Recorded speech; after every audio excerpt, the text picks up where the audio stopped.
राज्याच्या पाणी साठ्याबद्दल आढावा घेतला आहे आणि आता जास्तीत जास्त पाणी हे पिण्याच्या करता राखीव ठेवण्याच्या सूचना माननीय मुख्यमंत्री देवेंद्र फडणवीसजींनी प्रशासनाला दिल्या आहे। त्याचा एक चार्टही तयार केला आहे की कुठल्या धरणात किती पाणी असेल, काय असेल आणि कसं त्याचं नियोजन करायचं। मला वाटतं जे काही आम्ही नियोजन केलं आहे त्या आधारावर मला असं वाटतं की 100% जी काही परिस्थिती आहे टंचाईची त्या परिस्थितीला सरकार चांगल्या पद्धतीने निवडण्याचा प्रयत्न करेल आणि जो काय आता जलसाठा तयार होईल यावर्षी थोडा उशिरा पाऊस पडतोय पण जलसाठा जो येईल त्याला थेंबन थेंब पाणी वाचवणे, थेंबन थेंब पाण्याचं नियोजन करणे हाही योजना आम्ही तयार केली आहे। ऑपरेशन टायगरची चर्चा सुरू आहे। भाजप याच्याकडे कसं बघतं? सगळ्यात महत्त्वाचे 6 खासदार शिंदेकडे जात आहेत।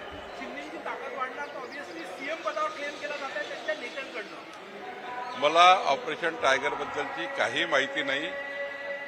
ऑपरेशन टायगर काय आहे ही माहिती नाही, त्याचं नाव काय आहे ही माहिती नाही। त्यामुळं याबद्दलची माहिती नसल्यामुळे या विषयावर बोलणं काही योग्य होणार नाही। संजय राउत आरोप लगा कि बीजेपी एक सांसद को 50-50 करोड़ रुपए दे रही है। बीजेपी का क्या रिलेशन है, संबंध है? हमारा कोई संबंध नहीं है। हमको टाइगर ही मालूम नहीं है, ऑपरेशन टाइगर भी मालूम नहीं है। किसने ये लाया, क्यों लाया, ये भी नहीं मालूम। लेकिन बीजेपी का कोई संबंध नहीं है। बीजेपी कभी भी इस इशू को बीजेपी ने कभी ये इशू को हाथ में लिया नहीं है और एकनाथ शिंदे जी का निर्णय एकनाथ शिंदे जी करेंगे, उद्धव ठाकरे जी का निर्णय उद्धव ठाकरे जी करेंगे। उद्धव ठाकरेजींनी लोकसभाध्यक्षांना पत्र दिलेलं आहे की जे खासदार जाण्याची भीती आहे त्याबाबतचं हे पत्र आहे। उद्धव ठाकरे गटाला भीती आहे की आपले खासदार जात आहेत। उद्धवजीला माहीत आणि एकनाथ शिंदेजीला माहीत, त्यामुळे भारतीय जनता पार्टीचा काही संबंध संपूर्ण या विषयाशी नाही। त्यामुळं भारतीय जनता पक्षाला गोवणे किंवा आमच्या नेत्यांना गोवणे काही योग्य नाही किंवा आमच्या नेत्यांना याबद्दलची काही याबद्दल आमच्या नेत्याबद्दल काही टीका टिप्पणी करणे किंवा आम्हाला जी विषयात आम्ही नाही आहोत त्या विषयात बोलणे काही योग्य नाही। नरेंद्र बोंडेकर असं म्हटले की आमच्या नेत्याची ताकद वाढत आहे। देवेंद्रजी दिल्लीत जाणार, देशाचं नेतृत्व करायला आणि आमचे नेते एकनाथ शिंदे मुख्यमंत्री होणार, तुम्ही कसं बघता? असं आहे, नरेंद्र भोंडेकरने आपल्या भावना व्यक्त केल्या असतील, भावना व्यक्त करायचे अधिकार आहे। पण आज तरी मला वाटतं राज्यामध्ये मुख्यमंत्री देवेंद्र फडणवीस यांना मॅन्डेट मिळाला आहे। मोदींच्या नेतृत्वामध्ये देवेंद्रजी आज मजबूत मुख्यमंत्री महाराष्ट्राचे आहे आणि आज राज्याच्या विकसित राज्याच्या भूमिकेला देवेंद्र फडणवीसजी हे अत्यंत महत्त्वाचे लोकनेते, अत्यंत सक्रिय मुख्यमंत्री आणि या राज्याला मजबूत असे मुख्यमंत्री आहेत। त्यामुळे आज तरी कुठल्या विषयावर चर्चा करून उपयोग नाही आहे। महाराष्ट्रात झपाट्याने विकास देवेंद्रजींच्या नेतृत्वात होत आहे। अशा परिस्थितीत भाजप देवेंद्रजींना दिल्लीत घेऊन जाईल अशी स्थिती सध्या तरी आहे। काय तुमच्या माझ्या हातात काही आहे का? पण देवेंद्रजी हे सर्व या राज्याचा विचार केला तर सर्वकष या राज्याला विकसित राज्य करताना जो संकल्प देवेंद्र फडणवीसनी केला आहे, आमचे देवेंद्रजी आज राज्याच्या एकंदरीत 14 कोटी जनतेकरता ज्या पद्धतीने 2047चा विकसित महाराष्ट्र त्यांनी मांडला आहे आणि माननीय पंतप्रधान मोदींच्या नेतृत्वामध्ये या ठिकाणी ज्या पद्धतीनं वाटचाल चालू आहे आणि डबल इंजिन सरकारचे कामं आज ज्या पद्धतीनं आम्ही मॅन्युफॅक्चरमध्ये दिलेले आहे, मला वाटतं 2029 पर्यंत राज्याला प्रचंड मजबूतीने यश मिळालेलं आहे। मुख्यमंत्री पदाबद्दल चर्चा करणंच योग्य नाही आहे, चर्चेचाही विषय नाही आहे आणि खऱ्या अर्थाने याबद्दलच्या पत्रकारांनी चर्चा करू नये। पत्रकारांनी विकसित महाराष्ट्राकरता देवेंद्र फडणवीसजीच या राज्याचे मुख्यमंत्री आहेत असाच त्या ठिकाणी कयास ठेवून पुढचा तुमचाही कार्यकाळ चालू ठेवा। गेल्या वेळेस हे बंड झालं तेव्हा उद्धवजींना आपले आमदार खासदार सांभाळता आले नाही अशी चर्चा होती। आता ही तीच टीका होते की उद्धवजींना आपले खासदार सांभाळता येत नाही। संजय राऊत भाजपवर टीका करत असतात आणि त्यांचे खासदार त्यांना सोडून चालले। मला असं वाटतं की उद्धव ठाकरेजींनी आपला पक्ष सांभाळावा, एकनाथ शिंदेजींनी आपला पक्ष वाढवावा याबद्दल कुणाची काही ना नाही आहे। त्यांनी आपल्या पक्षाचे निर्णय करायचे। आता उद्धव ठाकरेजींना आमदार खासदार का सोडून चालले त्यांनी आत्मचिंतन करायचं आहे। ते कुठं जात आहे, का जात आहे, कशामुळे जात आहे, पण भारतीय जनता पार्टीचा या संपूर्ण कुठल्याही ऑपरेशन कुठलाही त्या ठिकाणी फोडाफोडीचा संबंध नहीं। सर यूबीटी का कांग्रेस में मर्ज हो रही है क्या?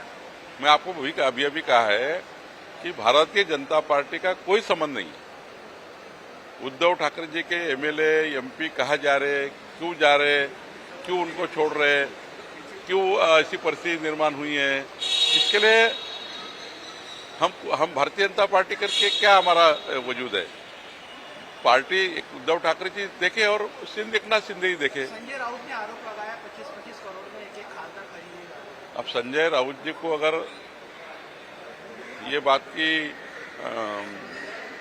उनके खासदार पैसा ले रहे ये बात मुझे लगता है कि खासदारों के बारे में और आमदारों के बारे में, विधायक और सांसद के बारे में ऐसे आरोप लगाना ठीक नहीं है कि कोई एमएलए एमपी केवल पैसा लेकर ही अपना भूमिका बदलता है।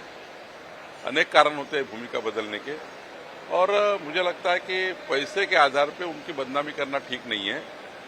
ढूंढना चाहिए क्या कारण होगा कि हम लोगों के पास जो एमएलए एमपी क्यों छोड़ के जाते हैं, और बीजेपी में कल कुछ कम ज्यादा हुआ तो हमारी जवाबदारी होती है, अपनी अपनी पार्टी की जवाबदारी है। तो हमें खुद को पहचाने, खुद को देखे कि हमारा क्या चल रहा है। तो दूसरे के खिलाफ आरोप करके या एमएलए एमपी के खिलाफ पैसा लेने का आरोप करना मुझे लगता है ठीक नहीं है। कहीं ना कहीं भाजपा और मुख्यमंत्री पे आरोप हो रहे हैं शिवसेना की तरफ से। क्या भाजपा और मुख्यमंत्री के ऊपर मैं आपको बार बार कह रहा हूं कि भारतीय जनता पार्टी का कोई संबंध नहीं है। उद्धव ठाकरे जी को उनके एमएलए एमपी क्यों छोड़ के जा रहे उद्धव जी जाने, और एकनाथ शिंदे जी के पास जा रहे तो एकनाथ शिंदे ही जाने। भारतीय जनता पार्टी का कोई संबंध नहीं, हमारे मुख्यमंत्री का कोई संबंध नहीं, हमारे कोई नेताओं का संबंध नहीं, ना दिल्ली से ना गल्ली से। इसलिए इसका रिलेशन केवल उद्धव जी और एकनाथ शिंदे जी से है। तो बीजेपी उसको क्यों घसीटे बीजेपी को? आने वाले दिनों में यूबीटी महाराष्ट्र से क्या खत्म हो? मुझे नहीं मालूम, किसी पार्टी का आकलन करना मेरा काम नहीं है। महाराष्ट्र की जनता सही आकलन करेगी और जनता निर्णय करती है। जनता जो निर्णय करेगी वो मान्य होता है।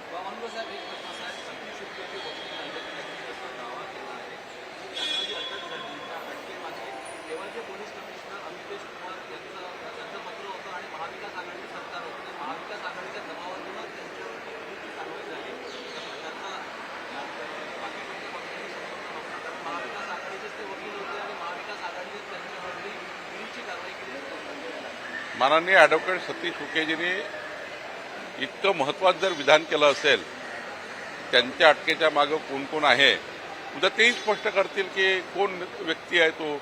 आता महाविकास आघाडी म्हटलं आहे, एखाद वेळी सांगतील पुढच्या वेळी की बाबा हा नेता याच्या मागे होता। ते स्पष्ट व्यक्ती आहेत। मागेही त्यांनी आमच्या विरुद्ध भूमिका पुकारली तर आम्ही त्यांना काही थांबवलं नाही। ते सत्याची भूमिका नेहमी मांडली आहे त्यांनी। काही ठिकाणी कमी जास्त होत असतं, पण त्यांनी जर इतकी मोठी भूमिका मांडली आहे याच्यामध्ये उद्या तेही सांगतील की कोण याच्या मागे आहे। लाखो वारकऱ्यांचं श्रद्धास्थान असलेल्या पंढरपूरला तुम्ही 3 हेक्टर जमीन देऊ केली आहे। वारकऱ्यांची सोयी सुविधा होणार आहे, मोठा निर्णय आहे, काय सांगाल? मला या गोष्टीचा आनंद आहे की आपल्या सर्वांचं दैवत, महाराष्ट्राचं आराध्य दैवत रखुमाई विठ्ठलाच्या पंढरपूरच्या या पावनस्थळाकरता, तिथल्या विकासाकरता, पंढरपूर विकास आराखड्याकरता जी जागेची मागणी सरकारकडे मंदिर प्रशासनाने ट्रस्टनी केली होती, ती मागणी राज्य सरकारने पूर्ण केली। माननीय मुख्यमंत्री देवेंद्र फडणवीसजी यांनी सूचना दिली होती की पंढरपूर देवस्थान हे आपलं त्या ठिकाणी हृदयस्थान आहे। वारकरी संप्रदायाकरता अत्यंत महत्वाच्या या स्थळाला जो काही मदत, जे काही करावं लागेल, जागा द्यावी लागतील, त्याला निधी द्यावा लागेल, या साऱ्या गोष्टी माननीय मुख्यमंत्र्यांनी या ठिकाणी आश्वासित केल्या होत्या। त्याप्रमाणे आज महसूल विभागाने पंढरपूर विकास आराखड्याकरता आणि देवस्थानच्या मागणीला मान्यता दिलेली आहे। त्यांना आता जी जागा दिलेली आहे ती जागा त्यांना आता आम्ही हँडिंग ओव्हर करणार आहोत आणि त्यातनं जो संकल्पित प्रकल्प आहे तो पूर्ण होणार आहे।